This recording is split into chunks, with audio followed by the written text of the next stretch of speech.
Hello everyone, আসসালামু আলাইকুম। কেমন আছেন আপনারা সবাই? শুক্রবার ছুটির দিন, বাচ্চাদের বায়না থাকে বের হতে হবে।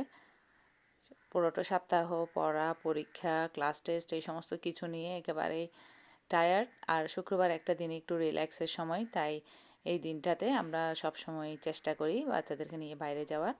তো আজকে বায়না ধরলো পিৎজা প্লেসে যাবে, পিৎজা খাবে পিৎজা হাটে। তো পিৎজা হাটে নিয়ে আসলাম ওদেরকে নিয়ে।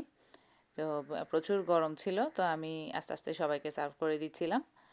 আসলে সত্যি বলতে কি, বাচ্চাদের নিয়ে যাওয়াটা একটা কি বলবো, বাচ্চাদের বাহানা আর কি। বাচ্চাদের উছিলায় আমরাও একটু আমাদেরও বের হওয়া হয়, না হলে তো আসলে ঘরের কাজ আর সমস্ত সব কিছু নিয়ে বলতে গেলে বড় তো আসলে টেনশনের শেষ নেই। সব ঘর মানে সমস্ত সব কিছু নিয়ে আসলে বের হওয়া যায় না, বা বের হওয়ার মুডটাও থাকে না।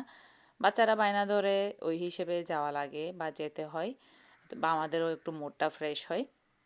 তো এখানে আমরা সবাই পিৎজাটা এনজয় করছিলাম, কিন্তু সত্যি বলতে কি পিৎজাটা মানে একদমই ভালো ছিল না। পিৎজা হাটের পিৎজা যে এমন হবে আসলে আমাদের কল্পনারও বাইরে ছিল। এর আগেও একটা পিৎজা খেয়েছিলাম অন্য জায়গা থেকে, ওটা খুবই মজার ছিল, খুবই ফ্লেভারফুল। আর মানে কি বলবো, আর এটা বিফ পিৎজা আমরা অর্ডার দিয়েছিলাম, কোনো বিফের কি বলবো কোনো কিছুই নেই এখানে, কোনো একটা কিছু প্রতিটা পিসে কারো বাইটে এটা একটা পিসও মানে মুখে পড়েনি বিফ। তো যাক, এসে একটা এক্সপিরিয়েন্স হলো আর কি পিৎজা হাটে। তো এখানে আসলে সেকেন্ড ফ্লোরে হচ্ছে কেএফসি, আর থার্ড ফ্লোরে কেএফসি, সেকেন্ড ফ্লোরে হচ্ছে পিৎজা। তো এখানে আমরা ওখান থেকে খেয়ে দিয়ে চলে গেলাম বিচে। ওখানে গিয়ে সেই আমাদের চিরচেনা ঝালমুড়ি আর এটা কি ভেলপুরি, বাচ্চাদের পছন্দের, এটা তো অবশ্যই লাগবে। তো এখানে ছোটো বাচ্চার তো প্রচুর ঠান্ডা, ওকে এইভাবে ঘেঁষ দিচ্ছি পরদিন সকালে ঘুম থেকে উঠে মাত্র। আর এদিকে আমি ফ্লাক্সে দেওয়ার জন্য পানি গরম করে নিচ্ছিলাম। আসলে ঠান্ডার মধ্যে সব সময়ই দেখা যায় মানে কি বলবো, পানি ঠান্ডা গরম পানি মানে এগুলো লাগেই সব সময়, শীত আসার আগে থেকেই আমার এগুলো লাগে। আর এখানে একটা ছোট্ট ক্লিপ দিয়ে দিলাম আমার বাচ্চার স্কুলের। ওখানে আজকে প্রাইজ গিভিং সেরেমনি ছিল ওর কিন্ডার গার্ডেন ভিত্তিতে, জেলা ভিত্তিক ও মানে মানে নাম্বার 4 হয়েছে আর কি, চতুর্থ স্থান অধিকার করেছে। আলহামদুলিল্লাহ, মাশাল্লাহ। তো এখন আজকে ওদের পুরস্কার বিতরণী ছিল। তো এখন স্কুলটা দেখলাম সুন্দর করে নতুন রূপে সাজিয়েছে এবছর। তো ভাবলাম একটু মেমোরি হিসেবে রেখে দিই, একটু শ্যুট করে নিই। তো ছেলের ছিল নগদ অর্থ 5,000 টাকা, আর পাইছে মানে ক্রেস্ট, সনদ, এগুলো আর কি। টাকাটা বলবো এবার এবছরই মানে সবচেয়ে হায়েস্ট এটা অ্যামাউন্ট ওদেরকে দেওয়া হয়েছে 5,000, যারা ট্যালেন্ট পুলে বৃত্তি পাইছে তাদেরকে আর কি। আর সাধারণ গ্রেডে ওদেরকে দিছে 1,000 করে। তো স্কুলটাও সুন্দর লাগছিল, ঘুরে ঘুরে দেখছিলাম। আর এত সুন্দর সুন্দর যে ওরা এখানে আলপনা করেছে, ড্রয়িং করে দিয়েছে, অনেক সুন্দর। আর আমাদেরকে মায়েদেরকে আর বাবাদেরকে এইভাবে গার্জিয়ানদেরকে ফুল দিয়ে বরণ করে নিল। আর এই তো ছেলের একটু ছবি। আর এটা হচ্ছে মেলার শেষ দিনে, আমি ওই দিনই রাতে জানতে পারলাম মেলা শেষ। তো কি করব, তাড়াহুড়া করে একবার অন্তত আমি বলি মেলাতে গিয়ে আসি। দোকানে গিয়ে কিছু সিনারি মানে চয়েস হয়ে গেল, ভাবলাম নিই। ভুল, আসলে আমার ভুল হয়েছে, আরও কয়েকটা নিতে পারতাম, ওটা আসলে খেয়াল করিনি। আর দু একটা চয়েস হতে হতে ওগুলোও দেখি যে মানে নিয়ে ফেলছে অন্য কেউ। তো এখান থেকে চিন্তা করছিলাম এই দুইটা কিচেনে দিব। তো আবার ভাবতেছি না, আমার কিচেন যেহেতু এখনও অত বড় না, বা তো এখন কিচেনে একটা দিব আর তিন রুমে কোনো একদিকে দিয়ে দিব। তো এবারে গিয়েছিলাম আমার ছেলেকে নিয়ে গেছি, বড় ছেলেকে নিয়ে তাড়াহুড়া করে।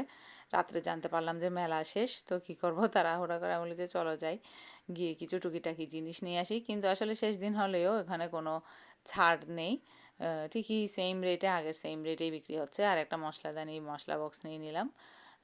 আমার একটা আছে অলরেডি, কিন্তু ওটা হচ্ছে অ্যালুমিনিয়ামের, ওটা একবারে নিচে প্লাস্টিকের। এটাকে দুইভাবে ইউজ করা যাবে, মাঝখানের এই বক্সগুলো নিয়ে ফেললে এটাকে রুটির বক্স হিসেবেও আমি ইউজ করতে পারবো, যেহেতু বিচে সবসময় বাসা থেকে রান্না করে নিয়ে গিয়ে খাই। তো এখানে নিয়ে নিচ্ছি দুটা স্টিলের প্লেট। আসলে ঘরের জিনিস দেখলে লোভ সামলানো যায় না, ঘরের গোছানোর জিনিস দেখলে। তো আর এটা নিয়ে নিলাম কাঠের, যেগুলো গোল্ড ট্রে আছে ওগুলো নেওয়ার অনেক ইচ্ছে ছিল, ওগুলো প্রচুর দাম, 1,000 টাকার উপরে।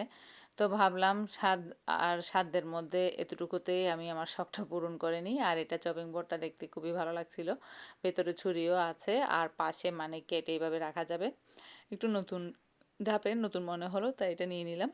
আর এখানে নিচ্ছি কিছু পিঠার বানানোর ছাঁচ, পিঠা বা বিস্কিট যা যা বানানো যায় পিঠা বানাতে পারবো এগুলোতে করে। তো আর এখানে নিলাম কিছু আচার। আচার আমার হাজব্যান্ডের প্রচুর পছন্দ, জলপাইয়ের আচার, তাই আমি জলপাই আচার নিয়েছি। ও আচ্ছা, এগুলো হচ্ছে আমার পিন, হিজাব পিন, কয়েকটা হিজাব পিন নিয়েছি। এই তো, হিজাব পিন বরাবরই সবসময় লাগে, আর প্রচুর হিজাব পিন হারিয়ে হারিয়ে যায় আর ভেঙে যায়, তো এই কারণে কিছু হিজাব পিন নিয়ে নিলাম। আর শেষমেশ এই তো কয়েকটা ক্লিপও নিচ্ছি, 2টা।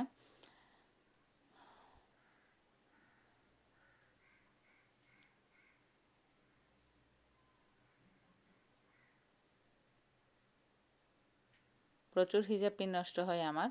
আর এখানে নিয়ে নিয়েছি ছোট ছোট প্লেট, 5টা প্লেট নিয়ে নিলাম। এখানে এগুলো সবসময় লাগে নাস্তা দিতে বা বাসায় বাচ্চাদের ঘরে। আসলে আগে আমি তো প্রচুর মেলামাইন ইউজ করতাম, তো এখন মেলামাইনটা আমি একটু অ্যাভয়েড করার চেষ্টা করি যে আমি মেলামাইন ইউজ করব না। স্টিল স্টিল বা কাঁচ, এই দুটো জিনিসই ভালো। আর বাচ্চাদের ঘরে তো স্টিলটা থাকলেই ভালো, প্রচুর জিনিস ভাঙে। আর মেলামাইন তো যেহেতু ভালো না, আমি মানে প্রেফার করি স্টিলের বাটি বা প্লেট ইউজ করার জন্য বাসায়। আর এই তো এই সমস্ত জিনিসগুলো নিয়ে নিছি। আর একদম আসলে যা দেখি তাই সুন্দর লাগে, তাই নিতে ইচ্ছে করে, সব কিছুই সুন্দর, সব কিছুই ভালো লাগে। তো তারপরেও যেই কয়টা জিনিস দরকার বা বেশি প্রয়োজন ওরকম থেকেই বাছাই করে করে নেওয়া আর কি। তো আজকের জন্য এই পর্যন্তই। আল্লাহ হাফেজ।